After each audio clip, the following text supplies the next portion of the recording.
The crack of a gunshot split the evening air as Sheriff Samuel Morgan dove behind a water trough, his heart racing faster than a stampede.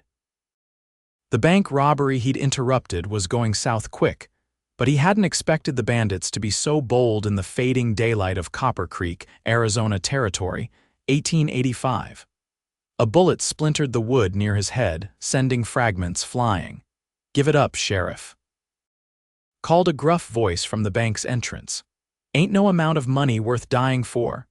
Sam checked his revolver, 2 bullets left. He'd been making his evening rounds when he spotted the 3 men slipping into the bank after hours. Now the whole town had scattered, leaving him alone against desperate men with nothing to lose. "You boys picked the wrong town," Sam called back, his voice steady despite the danger. 8 years wearing the badge had taught him to sound confident even when outnumbered. He heard hurried whispers, then footsteps splitting in different directions. They were trying to flank him. Sam took a deep breath, preparing to move. At 32, he wasn't as fast as he'd been in his 20s, but experience had made him smarter. The exchange of gunfire that followed was brief but deadly.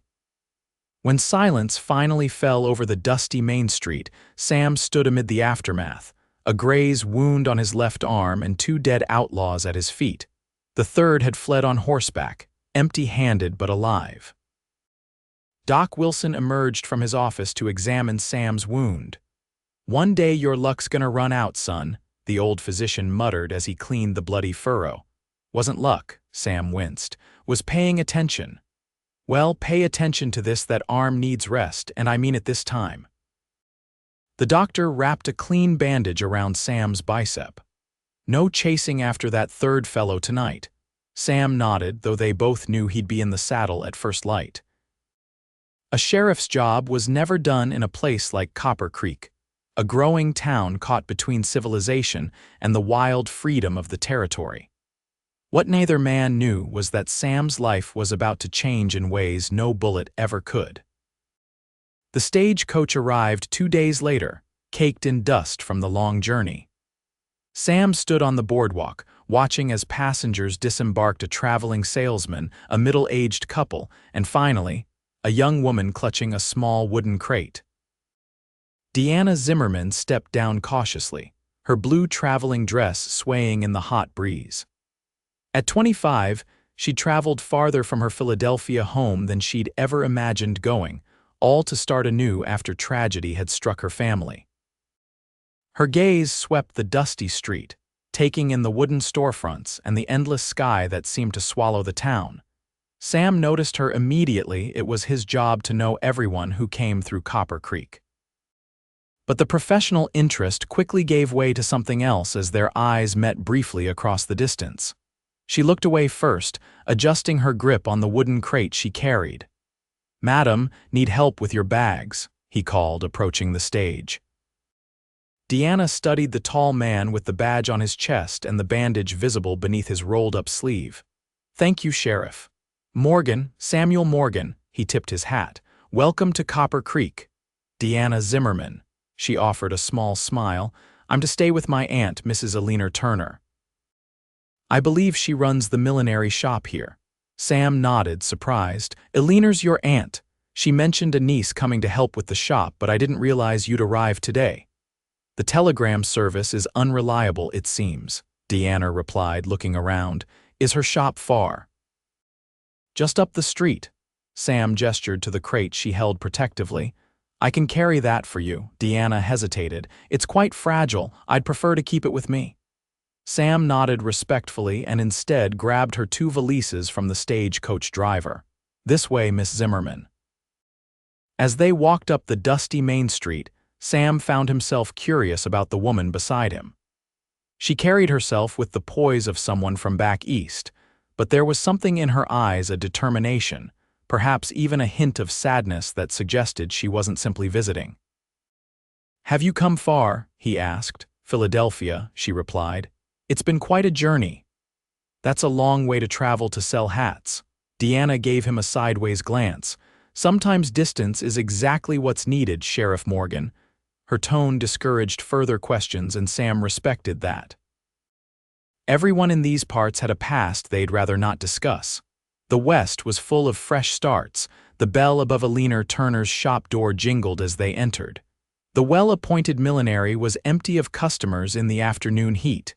"Alina," Sam called, "special delivery." A rustling came from the back room before Alina appeared, a plump woman in her 50s with kind eyes that widened at the sight of her niece. "Diana," she exclaimed, rushing forward to embrace the younger woman. "My goodness, you've arrived. I wasn't expecting you until next week." Diana carefully set down her crate to return her aunt's hug. "The train connections were better than anticipated. I hope it's not an inconvenience." "Nonsense. I'm delighted you're here." Alina pulled back to study her niece's face. "You look tired, child. It must have been an exhausting journey." "It was educational," Diana said diplomatically. Sam placed the valises near the counter. "Miss Zimmerman was my most well-behaved prisoner on the walk over," he joked gently. Alina laughed. "Samuel Morgan, are you harassing my niece already? Don't mind our sheriff, dear. He thinks that badge gives him license to tease everyone in town." Diana's expression softened slightly. "He was kind enough to help with my luggage." "Well, I'll leave you ladies to get reacquainted," Sam said, sensing he should make his exit. "Miss Zimmerman, if you need anything, the sheriff's office is just down the street." "Thank you, Sheriff," Diana replied politely. As he left the shop, Sam found himself glancing back at the mysterious newcomer. There was something about Diana Zimmerman that intrigued him, not just her obvious beauty, but the story she wasn't telling. Diana settled into life with her aunt more easily than she'd expected.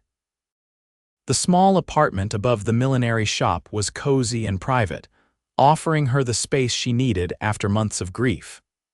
Alina didn't press her for details about the tragedy that had driven her west, and Diana was grateful for that mercy. Within a week, Diana had learned enough about hat making to assist customers and handle simple repairs. The work kept her hands busy while her mind slowly began to heal. In Philadelphia, every street corner, every parlor, every family gathering had been filled with painful memories. Here, no one knew her story. No one looked at her with pity. The wooden crate remained unopened beneath her bed. She saw Sheriff Morgan occasionally as he made his rounds, tipping his hat when they passed on the boardwalk. There was something reassuring about his presence, the quiet confidence, the watchful eyes that seemed to miss nothing. Diana found herself watching for him from the shop window, though she'd never admit it to her aunt. 2 weeks after her arrival, Diana was arranging a display of new summer bonnets when the bell above the door jingled. She turned, expecting a customer, only to find Sheriff Morgan removing his hat as he stepped inside. "Good morning, Miss Zimmerman," he said. "Is your aunt available?" "She's visiting Mrs. Peterson, who's feeling unwell." Diana set aside the bonnet she'd been adjusting. "Is there something I can help with?" Sam hesitated, looking somewhat uncomfortable. "I was hoping to speak with Alina about the town's Founders' Day celebration next month. The committee needs someone with an eye for decoration." "I see." Diana smoothed her apron. "I can relay the message. Thank you." Sam didn't immediately leave, instead glancing around the shop with apparent interest in the ribbons and feathers. Diana found his obvious discomfort rather endearing. The tough lawman looked distinctly out of place surrounded by feminine finery. "Have you settled in well?" he finally asked. "I have, thank you." Diana gave him a genuine smile. "Copper Creek is quite different from Philadelphia, but it has its charms." "Such as?" "The sky," she answered without hesitation. "I've never seen anything so vast and open. In the city, buildings and smoke obscure everything." Sam nodded. "Most folks from back east say the same. Some find it unsettling, though, all that open space." "I find it freeing," Diana admitted. Something passed between them, then an understanding, perhaps. Sam seemed about to say more when the door opened again, and Mrs. Davenport, the banker's wife, entered. "Sheriff, what brings you to the world of ladies' fashion?" the older woman teased. Sam replaced his hat. "Just delivering a message, Mrs. Davenport. Miss Zimmerman, thank you for your help." "Good day, ladies." After he left, Mrs. Davenport gave Diana a knowing look. "Our sheriff is quite the eligible bachelor, my dear, solid, responsible, and not hard on the eyes either." Diana felt her cheeks warm. "I hardly know him, Mrs. Davenport." "Well, that can be remedied," the woman replied with a smile.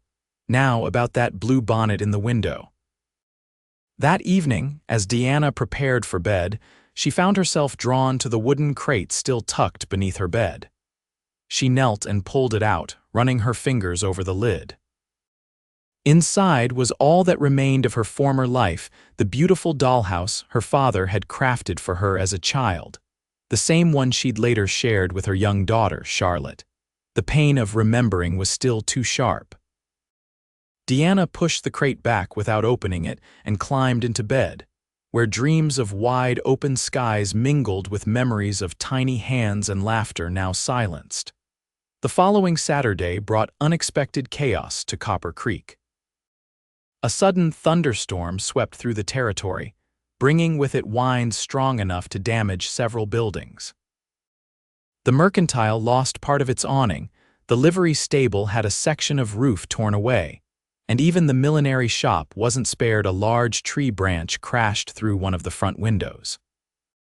Diana and Alina spent the morning sweeping up glass and covering the window with a spare blanket until proper repairs could be made. By afternoon, the storm had passed, leaving puddles and debris scattered throughout town. "The glass will have to be ordered from Tucson," Alina sighed, looking at the damaged window. "Mr. Peterson says it could be 2 weeks." Diana nodded, surveying the damage. Thankfully, few of their hats had been ruined. "We could use wooden boards until then, at least it would be secure." The bell jangled and both women turned to see Sheriff Morgan entering, his clothes still damp from the morning's work. "Ladies," he greeted them, "I'm checking on all the damaged buildings. That's quite a window you've got there." "It could have been worse," Alina said. "No one was hurt and most of our stock is safe." Sam examined the window frame. "I can board this up properly for you. I've been doing the same for half the town today." "That would be most appreciated, Samuel," Alina said. "I was just telling Diana we'd need to find someone to help." "Give me an hour to finish checking the south end of town, and I'll be back with tools," he promised. True to his word, Sam returned later with boards, nails, and a toolbox. Diana watched from behind the counter as he efficiently measured and cut the boards to fit the window space. There was something compelling about seeing the usually dignified sheriff engaged in manual labor, his sleeves rolled up to reveal strong forearms as he worked. "Your arm seems to have healed," Diana observed, bringing him a glass of water. Sam paused, accepting the drink gratefully. "The bullet only grazed me. Looks worse than it was." "Bullet," Diana's eyes widened. "Bank robbery attempt a few days before you arrived," he explained casually. "Hazard of the job. Is that a common occurrence in Copper Creek?" "Common enough," Sam replied, returning to his work. "Town's growing, which attracts all sorts. Most folks here are good people just trying to build something, but others see opportunity of a different kind." Diana considered this. "In Philadelphia, we had police on every corner, yet I never felt as safe as I do here. Peculiar, isn't it?" Sam glanced at her, a slight smile lifting the corner of his mouth. "Maybe it's knowing your neighbors rather than having more lawmen that makes the difference. Or perhaps it's the quality of the lawman," Diana said before she could stop herself. Their eyes met briefly, and Diana felt a flutter of something she hadn't experienced in a very long time. She quickly looked away, making a show of rearranging a nearby display. Alina emerged from the back room, saving Diana from her momentary awkwardness. "Samuel, you're a godsend. Will you stay for supper as thanks? Diana makes a splendid chicken and dumplings." Sam hesitated, glancing at Diana. "I wouldn't want to impose." "It's no imposition," Diana found herself saying. "It's the least we can offer for your help." "Then I accept, thank you." That evening, the small apartment above the shop felt different with Sam's presence. The table that usually seemed too large for just Diana and Alina was now perfectly sized.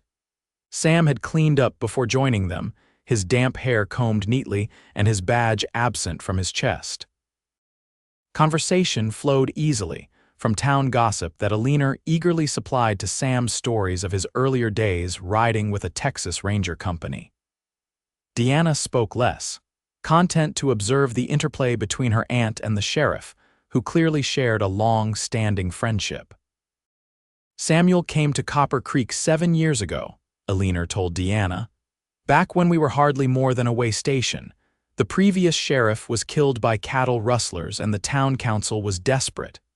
Alina makes it sound more dramatic than it was, Sam interjected. I was passing through, needed work, and had experience with a badge. And within a month, he'd tracked down those rustlers and brought them to justice, Alina finished proudly. The town's been growing steadily safer ever since. Diana studied Sam with new interest. What brought you this far west originally, Sheriff? You mentioned Texas. A shadow passed over Sam's features. The war changed things back home, seemed better to make a fresh start where the land was still open. Diana recognized the deflection. She'd used similar tactics when asked about Philadelphia. Some wounds weren't meant for dinner conversation. Well, I for one am grateful you chose Copper Creek, Alina declared. Now, who's ready for apple pie? Later, as Sam prepared to leave, he paused at the door. Thank you for the meal, ladies. Best I've had in longer than I care to admit. You're welcome anytime, Alina replied. A man shouldn't eat at the hotel dining room every night. It's not healthy. Diana stood slightly behind her aunt, meeting Sam's eyes. The invitation is sincere, Sheriff. Perhaps, next Sunday, something sparked in Sam's expression. I'd be honored, Miss Zimmerman. After he left, Alina turned to Diana with a knowing smile. My dear niece, I do believe our sheriff might have found something more interesting to look at than my apple pie this evening. Aunt Alina, Diana protested, though she couldn't suppress her smile entirely. You're imagining things. At my age, imagination is all I have left, Alina replied with a wink. Besides, Samuel Morgan is the finest man in this territory. Any woman would be fortunate to catch his eye. Diana turned away to hide her blush. I'm not looking to catch anyone's eye. I came here to heal. Alina's expression softened and she placed a gentle hand on Diana's arm. I know, my dear, and sometimes healing comes in unexpected ways. That night, Diana again found herself staring at the crate beneath her bed. This time she pulled it out and lifted the lid. Inside, carefully wrapped in quilting, was the dollhouse, a perfect miniature Victorian home with tiny furniture her father had carved by hand. Diana ran her fingers over the slanted roof and the small front porch where a dollhouse family had once gathered for imaginary tea. One side of the roof was slightly crooked where her father had made a measurement error, but he'd left it that way when young Diana had declared she liked it better with character. Later, her own daughter had played with the same dollhouse, inventing stories about the family inside. Now they were both gone, her father to old age 2 years ago and Charlotte to scarlet fever just 6 months after. Diana had brought the dollhouse west because she couldn't bear to leave it behind, yet couldn't bear to look at it either. She closed the lid gently and returned the crate to its place beneath the bed. Some wounds healed slowly, if at all. The following weeks brought a gentle rhythm to Diana's days. Mornings and afternoons in the shop, evenings with Alina, and increasingly frequent encounters with Sheriff Morgan. He made a point to pass by the millinery during his rounds, sometimes stopping in with the excuse of updating Alina on town matters. Diana found herself looking forward to these visits, enjoying the way Sam's serious demeanor would soften when they spoke. He was different from the men she'd known in Philadelphia, more straightforward, less concerned with social pretenses, yet unfailingly courteous in his own way. One afternoon, when Alina was visiting friends, Sam arrived just as Diana was closing the shop. Sheriff, she greeted him with surprise. I thought you'd be busy with the cattle drive coming through. Everything's settled for now, he replied. I was wondering if you might like to take a walk. The evening's fine and you've been in the shop all day. Diana hesitated only briefly before nodding. I'd like that. Let me get my shawl. They walked along the edge of town where the buildings gave way to open land. The setting sun painted the distant mountains in shades of gold and purple, while the vast sky began to reveal its first stars. "It's beautiful," Diana murmured, stopping to take in the view. "It is," Sam agreed, though when Diana glanced at him, she found him watching her rather than the sunset. She looked away quickly, her pulse quickening. "Alina tells me you own land outside of town." Sam nodded. "A small ranch about 3 miles east." "Nothing grand, a cabin, some good grazing land, a creek. I don't get out there as much as I'd like, with sheriff duties keeping me in town."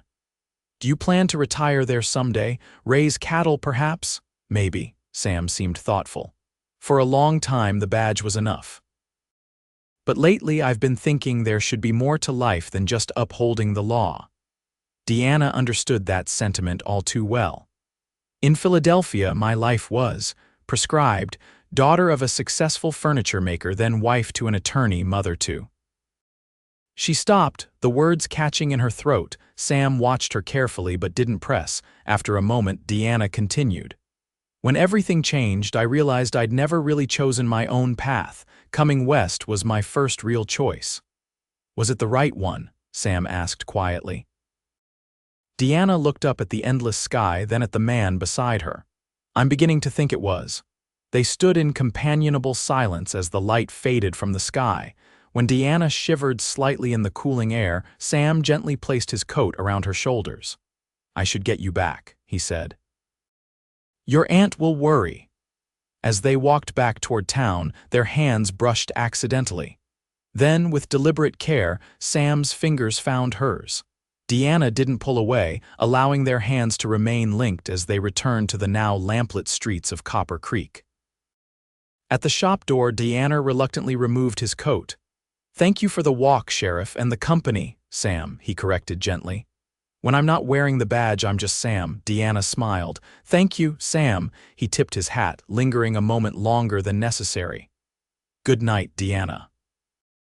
It was the first time he'd used her given name, and the sound of it in his deep voice stayed with her long after he'd gone. Founders Day arrived with all the excitement a frontier town could muster. Copper Creek was decorated with bunting and flags.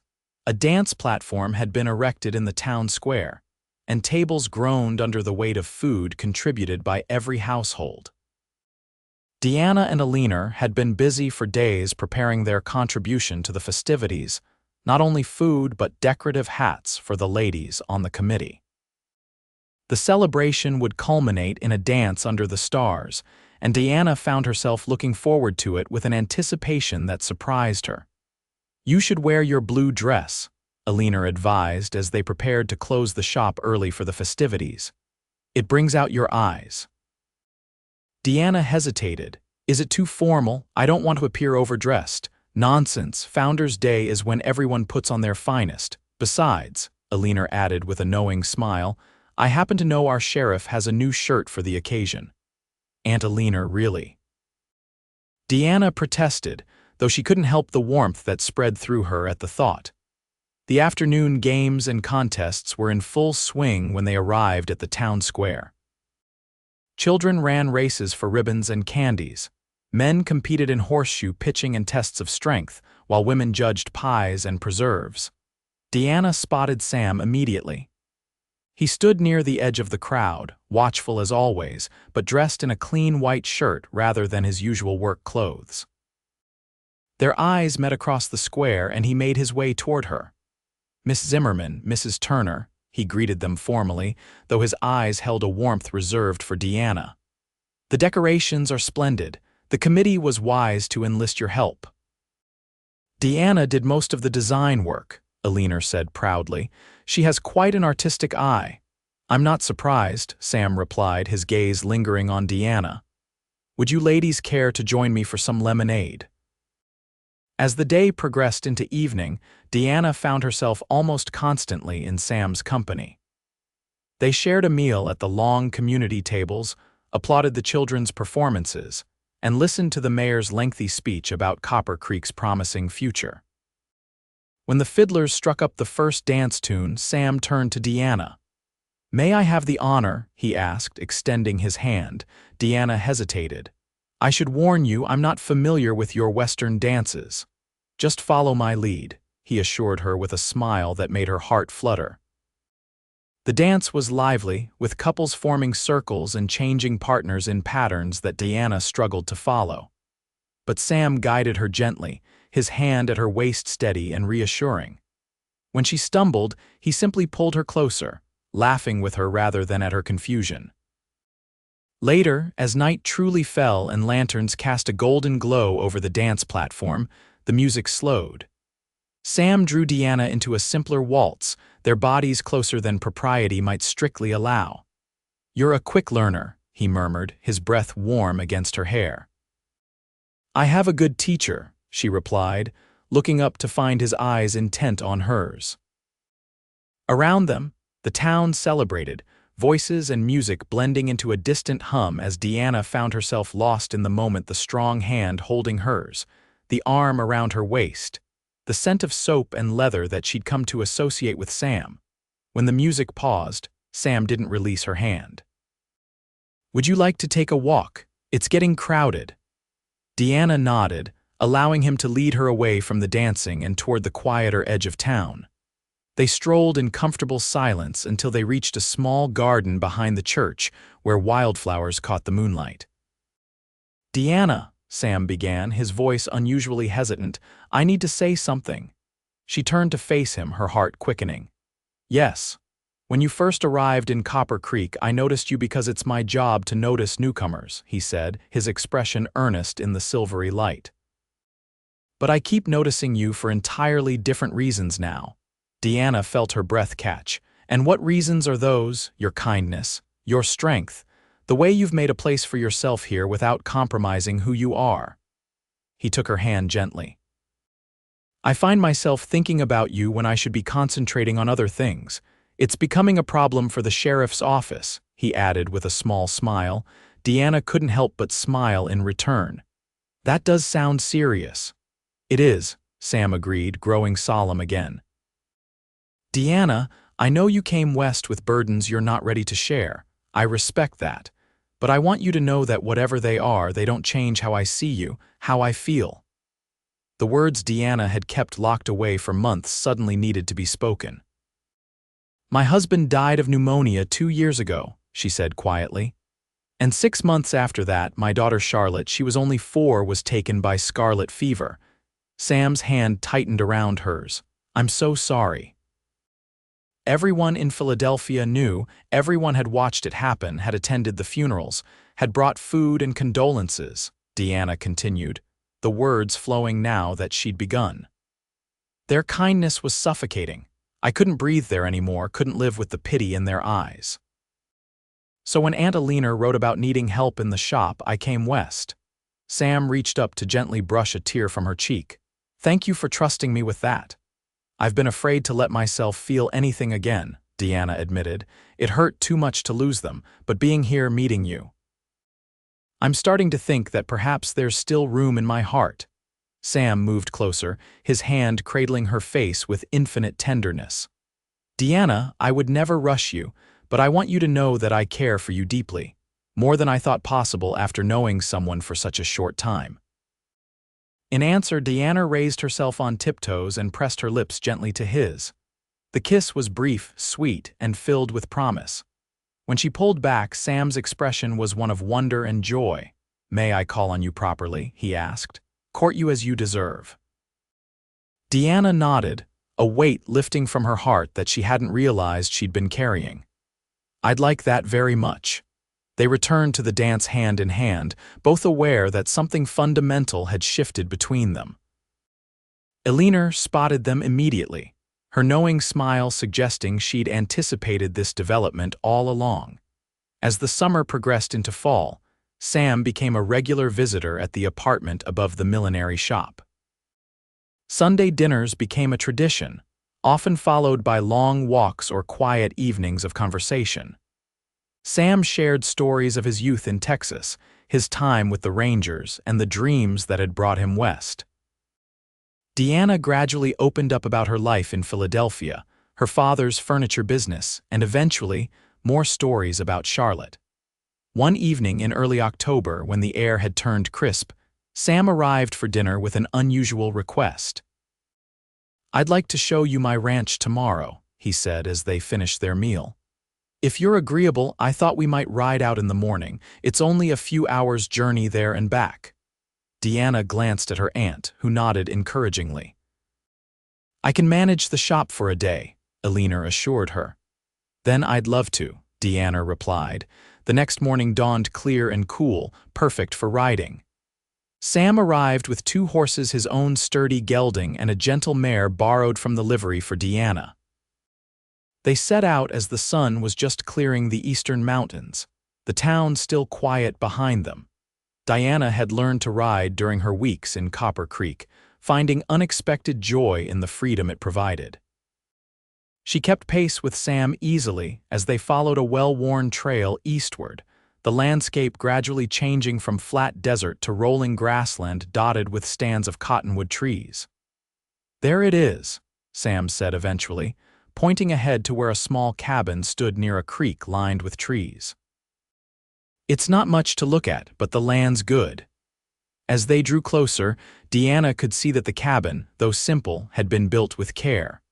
A covered porch wrapped around 2 sides and someone had planted wildflowers along the path to the door. "It's lovely," she said sincerely as Sam helped her dismount. "I built most of it myself," he admitted, a hint of pride in his voice. "Took me 3 years of working weekends and days off. The creek runs year-round and there's good grazing for cattle." He showed her around the property, the barn with space for several horses, the fenced corral, the garden plot now lying fallow for the winter. Inside, the cabin was simply furnished but comfortable, with a stone fireplace dominating one wall. "You've created something wonderful here," Diana told him as they sat on the porch later, enjoying the lunch they'd brought. "Why do you stay in town instead of living here?" Sam was quiet for a moment. "When I first came to Copper Creek, I thought the sheriff job would be temporary, just a way to earn money while I built the ranch. But the town kept growing, needing more protection, and I found I was good at keeping the peace." He looked out at the land stretching before them. "Then it became a choice between 2 dreams, this place or the badge." "And you chose the badge," Diana observed. "For now," Sam agreed. "But lately I've been thinking it might be time for a change." There was something in his tone that made Diana's heart beat faster. "What kind of change?" Sam turned to face her fully. "Diana, I didn't bring you out here just to show you the ranch. I wanted you to see what I hope could be our future." Diana's breath caught as Sam took her hand in his. "These past months with you have been the happiest of my life," he continued. "I love you, Diana Zimmerman. I think I started falling for you that first day on the boardwalk, and every day since has only made me more certain." He reached into his pocket and withdrew a small ring with a modest diamond. "Would you do me the honor of becoming my wife?" Tears filled Diana's eyes as she looked from the ring to Sam's hopeful face. 6 months ago, she'd come west believing her heart was too damaged to ever love again. Now, sitting beside this good man in the place he'd built with his own hands, she knew differently. "Yes," she whispered, then more strongly, "Yes, I will marry you, Samuel Morgan." The joy on Sam's face as he slipped the ring onto her finger was something Diana knew she would remember all her days. When he pulled her into his arms, his kiss was full of promise and a future she had once thought forever lost to her. The news of their engagement spread quickly through Copper Creek. Alina was ecstatic, though she admitted she'd been expecting the announcement for weeks. The town responded with unanimous approval, their respected sheriff, and the milliner's lovely niece made a perfect match in everyone's eyes. They decided on a December wedding, giving them time to prepare but not so long that they had to endure an extended engagement.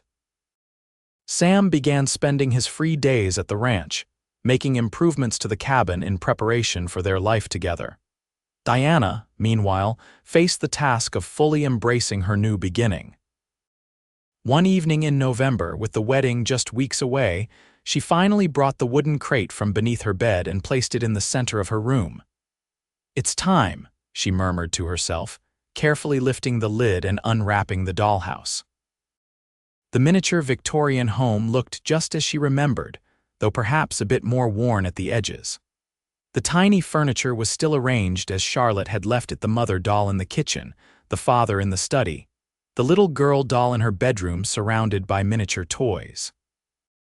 Diana ran her fingers over the crooked roofline, remembering her father's frustrated attempts to fix what he saw as a flaw, and her own childish insistence that it was perfect just the way it was.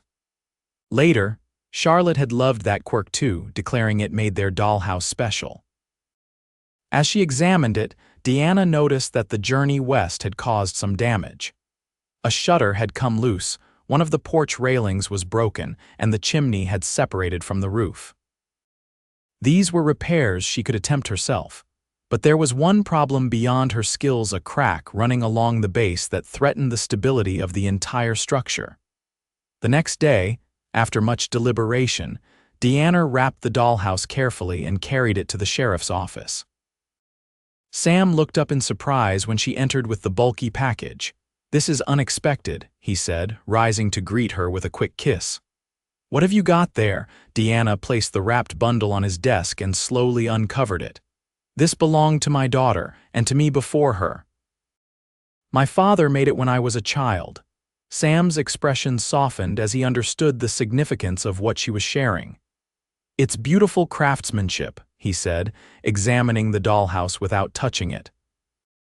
"The journey from Philadelphia wasn't kind to it," Diana explained, showing him the damage. "I thought perhaps, if you had time, you might help me repair it." The request was about more than fixing wood, and they both knew it. This was Diana entrusting Sam with a piece of her past, inviting him to help her preserve it for their future. "I'd be honored," Sam said simply. "Shall we take it to the ranch this weekend? I have better tools there." That Saturday, they rode to the ranch with the dollhouse secured in a wagon. In the barn that would someday house their cattle, Sam set up a workbench and carefully assessed the damage. "The base needs reinforcing first," he determined, selecting wood from his supplies. "Then we'll fix the chimney and porch." Diana watched as his large, capable hands worked with surprising delicacy on the miniature structure.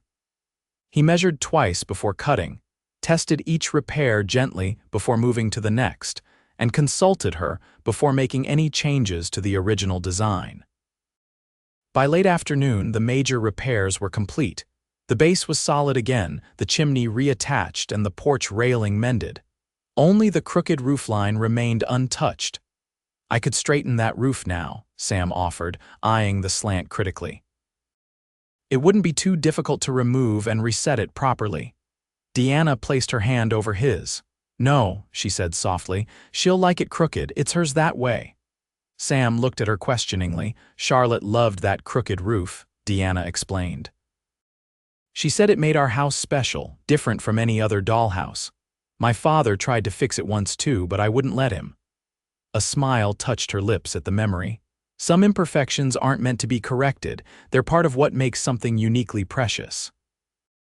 Sam's expression changed as he understood, his eyes reflecting a deeper appreciation for the woman who would soon be his wife. He gathered her into his arms, holding her close against his chest. "You're right," he murmured into her hair. "Some things are perfect exactly as they are, even with their quirks. Maybe especially with them." They stood together in the golden afternoon light streaming through the barn windows, the repaired dollhouse between them, a bridge connecting Diana's past to their shared future. The December wedding was everything Diana could have hoped for, and nothing like she would have imagined a year earlier.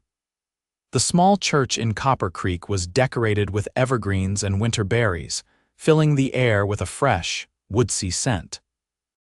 Nearly the entire town attended, packing the pews to witness the union of their sheriff and the woman who had captured his heart. Diana wore a gown of ivory silk that a leaner had helped her make, with a lace collar that had belonged to her mother. As she walked down the aisle on the arm of Mr. Peterson, standing in for the father who could not be there, Diana's eyes locked on Sam waiting at the altar. His expression of love and wonder made her heart soar. Judge Wilson performed the ceremony. His words about commitment and partnership, especially moving to a couple who both understood the fragility of life and the precious nature of second chances. I, Samuel James Morgan, take thee, Diana Elizabeth Zimmerman, to be my wedded wife, Sam vowed, his voice steady and sure. To have and to hold from this day forward, for better, for worse, for richer, for poorer, in sickness and in health, to love and to cherish, till death us do part. Diana repeated the vows, her voice clear despite the emotion tightening her throat. When Sam placed the simple gold band on her finger to join her engagement ring, she felt as though her life had come full circle, grief transformed into hope, loneliness into belonging. By the authority vested in me by the territory of Arizona, I now pronounce you husband and wife, Judge Wilson declared. Sheriff Morgan, you may kiss your bride. The kiss they shared was brief but tender, mindful of the audience yet conveying the depth of their commitment. The church erupted in applause as they turned to face their friends and neighbors as Mr. and Mrs. Morgan. The celebration moved to the hotel dining room, where tables had been pushed aside for dancing after the wedding supper. Champagne flowed, toasts were made, and even the most dignified citizens of Copper Creek kicked up their heels to the lively music. Mrs. Morgan, Sam murmured as they swayed together during a slower tune, "Are you happy?" Diana looked up at her husband, taking in the love evident in every line of his face. "More than I ever thought possible again," she answered truthfully. "And you, Sheriff Morgan, any regrets about giving up your bachelor ways?" "Not a single one," he replied, pulling her closer. "Though I should warn you, I'm giving Deputy Collins more responsibilities starting next week. A married sheriff needs to spend more time at home." "Home," Diana repeated, savoring the word. "Our home." Their life together began that night at the ranch that would now truly become their home.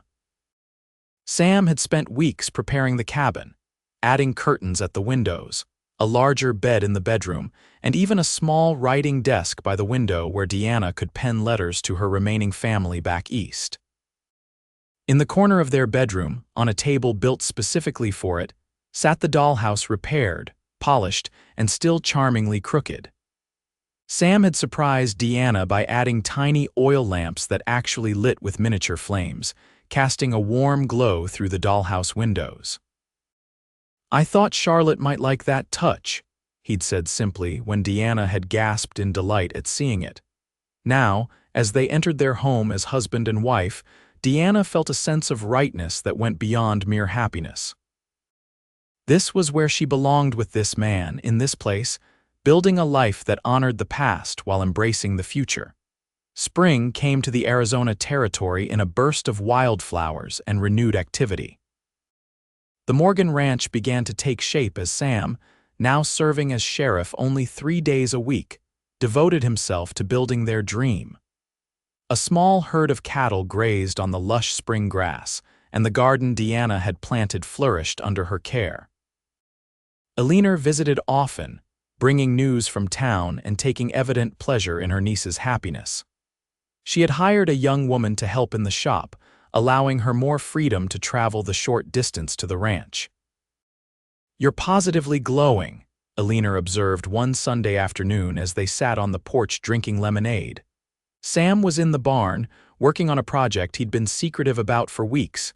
Diana smiled, placing a hand on her still flat stomach. "I have some news that might explain that."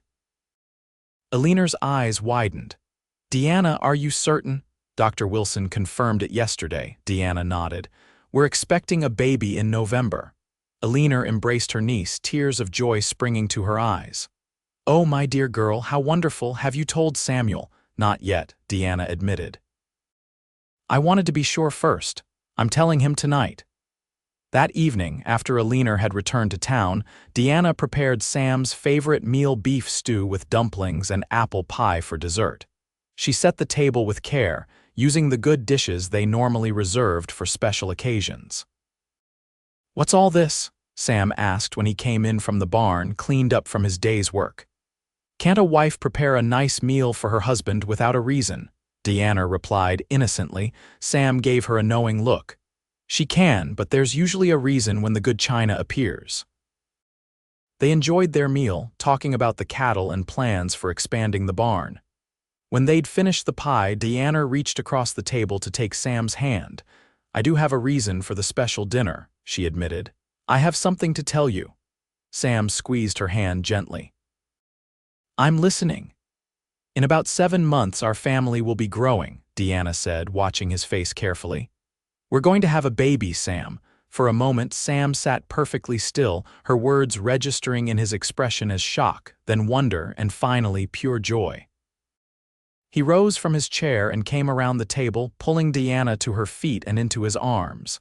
"A baby," he whispered, his voice thick with emotion. "Our baby."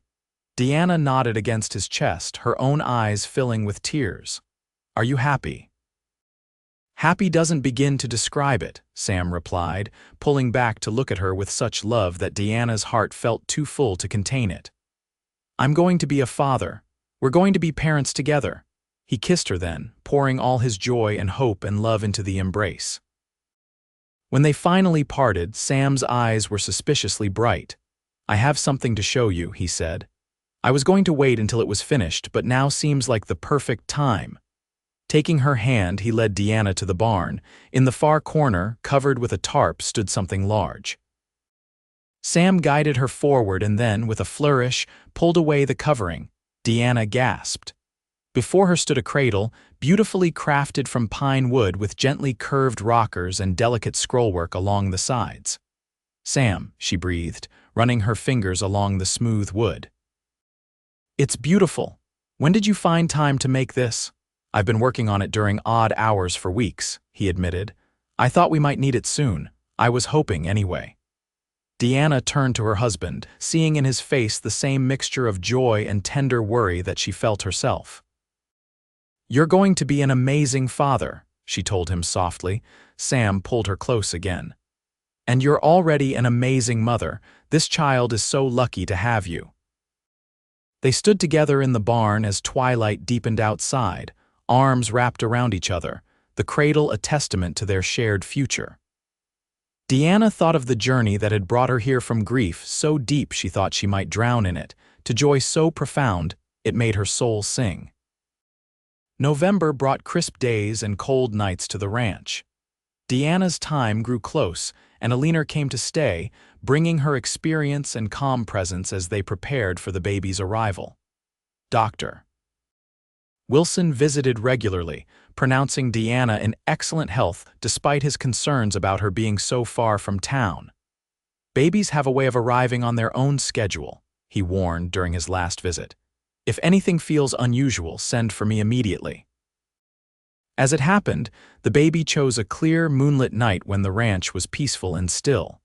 Diana woke Sam with a hand on his shoulder and the quiet announcement, "It's time." What followed was both the longest and shortest night of Diana's life. Sam rode to town to fetch Dr. Wilson while Alina helped Diana prepare.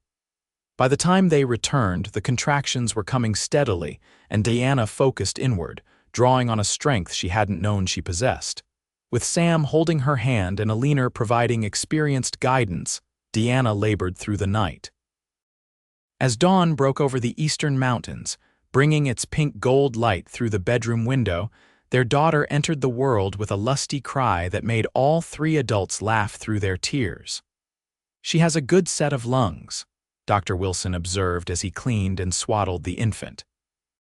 "And her mother's determination," Sam added, pressing a kiss to Diana's damp forehead. When the tiny bundle was placed in Diana's arms, she gazed down at the perfect face, the rosebud mouth, the button nose, the wisps of dark hair. "Hello, Sarah Alina Morgan," she whispered. "We've been waiting for you." Sam perched on the edge of the bed, one arm around Diana's shoulders and one finger gently touching his daughter's tiny hand. When Sarah reflexively gripped his finger, his expression of awe and devotion brought fresh tears to Diana's eyes. "She's perfect," he murmured. "Absolutely perfect, even with her slightly crooked nose," Diana teased gently, referring to the little quirk that gave their daughter's profile a distinctive character. Sam smiled, understanding the reference immediately. "Especially with that," he replied. "It's hers that way."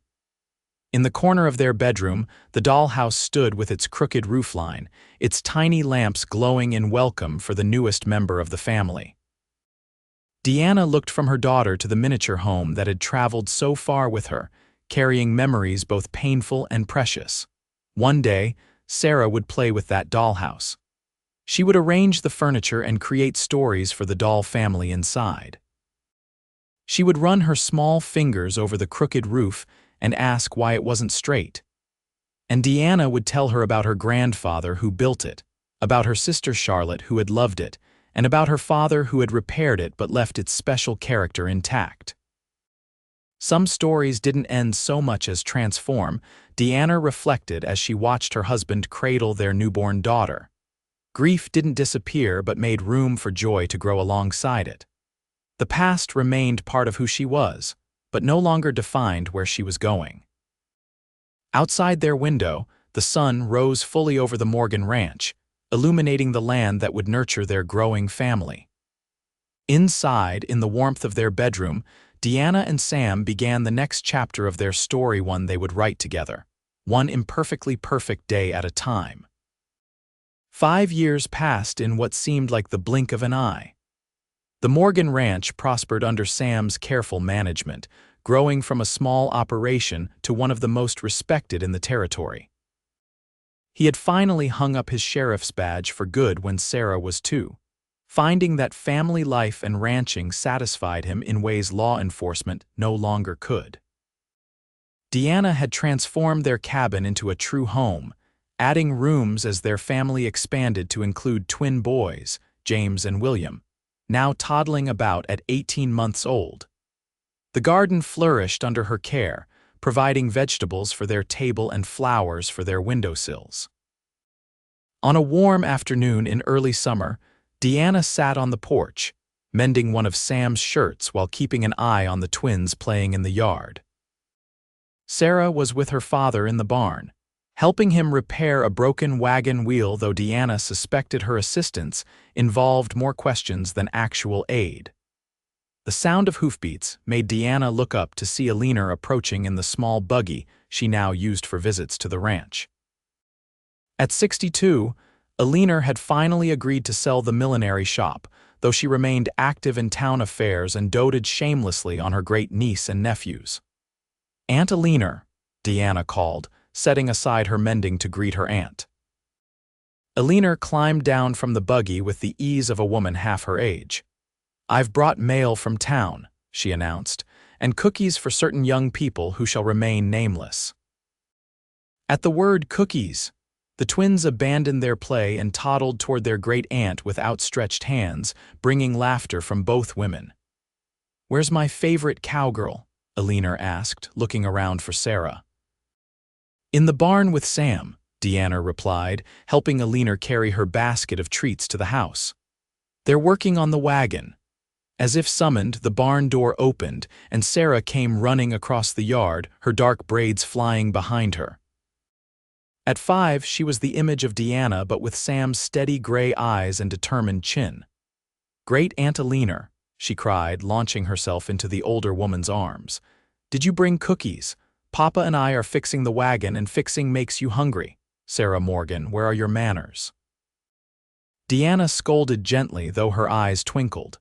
"Greet your aunt properly before asking for treats." Sarah immediately straightened, offering a small curtsy that Alina had taught her. "Good afternoon, Great Aunt Alina. It's a pleasure to see you. I hope you had a safe journey from town." "Much better," Diana approved as Alina chuckled. Sam emerged from the barn, wiping his hands on a rag. "I thought I heard your voice, Alina," he called. "Perfect timing, we could use a break." They gathered on the porch, enjoying Alina's cookies and the lemonade Diana quickly prepared. The twins, after receiving their treats, returned to playing in the yard under Sarah's watchful eye. "What news from town?" Sam asked, accepting a glass of lemonade. "The usual gossip," Alina replied. "The new schoolteacher has arrived, a lovely young woman from Boston. And there's talk of the railroad finally coming through next year." They chatted about town affairs until Sarah returned to the porch, tugging at her father's sleeve. "Papa, we need to finish the wagon," she reminded him seriously. "You promised we could go fishing after." "So I did, little miss," Sam agreed, standing. "Duty calls, ladies. My forewoman has spoken." As he followed Sarah back to the barn, Deanna watched them with a heart full of love, her strong, gentle husband holding their daughter's small hand in his, bending to listen as she chattered about their project. "You've built a beautiful life here," Elena observed, following Deanna's gaze. "It does my heart good to see it." "We have," Deanna agreed. "Sometimes I can hardly believe how far we've come." Later that evening, after the children were asleep and Elena had returned to town with promises to visit again soon, Deanna found Sam on the porch. He sat in the rocking chair he'd made when she was expecting Sarah, gazing out at the land that was now fully theirs. "Penny for your thoughts," Deanna said, settling into the matching chair beside him. Sam reached over to take her hand. "I was just thinking about how lucky I am," he replied. 5 years ago, I was a bachelor sheriff with a half-built dream. Now look at us." Deanna squeezed his hand. "Do you ever miss wearing the badge?" "Not for a moment," Sam said without hesitation. "This is where I belong, with you, with our children, building something that will last." They sat in comfortable silence as twilight deepened into night, the first stars appearing in the vast sky above their home. From inside, they could hear the faint sounds of their sleeping children, the twins' synchronized breathing, Sarah's occasional murmur as she dreamed. "Sarah asked me today about the dollhouse," Deanna said after a while. "She wanted to know why the roof is crooked when everything else is so perfect." Sam smiled. "What did you tell her?" "I told her that her grandfather built it that way because sometimes the most special things aren't perfect, they're just perfectly themselves." Deanna leaned her head against Sam's shoulder. "I told her that her papa understood that when he refused to fix it." "Wise woman, my wife," Sam murmured, pressing a kiss to her hair. Inside their home, the dollhouse stood in Sarah's room, its tiny lamps glowing softly in the darkness. Next to it, on a shelf Sam had built, sat a miniature ranch house he'd crafted for their daughter's 5th birthday, complete with a small crooked weather vane that Sarah had declared perfect just the way it is.